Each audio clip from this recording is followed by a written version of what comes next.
नमस्कार, आपण पाहत आहे भांडा फोड न्यूज. एका दमात भ्रष्टाचारी कोमात. सोशल मीडिया, कर्जबाजारी, गुन्हेगारी, सट्टेबाजी, चोरी, मटका, जुगार, दारू, सावकारशाही, न्यायाच्या प्रतीक्षेत प्रशासन. भांडाफोड न्यूज. एका दमात भ्रष्टाचारी कोमात. सांगलीतील दुहेरी खुनाच्या साक्षीदाराचा भयावह अंत. आधी अपहरण केलं. सांगली जिल्ह्यातील जत तालुक्यात काही दिवसापूर्वी घडलेल्या दुहेरी खुनाच्या प्रकरणाला आता एक अत्यंत धक्कादायक वळण लागलं आहे.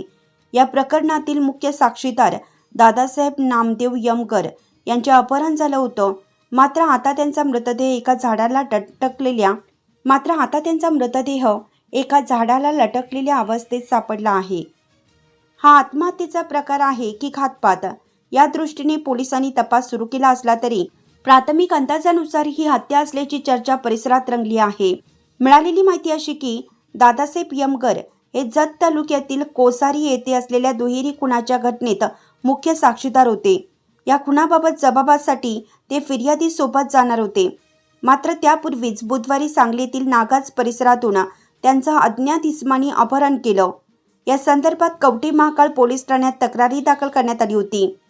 पोलीस त्यांचा शोध घेत असतानाच कर्नाटक सीमेत त्यांचा मृतदेह आढळल्याची बातमी समोर आली.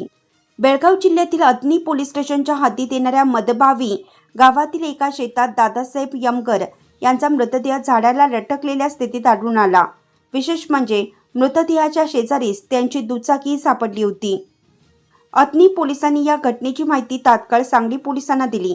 घटनेचे गांभीर्य ओळखून कवठे महाकाळ पोलिसांनी पुणे अन्वेषण पथकासह घटनास्थळी धाव घेतली.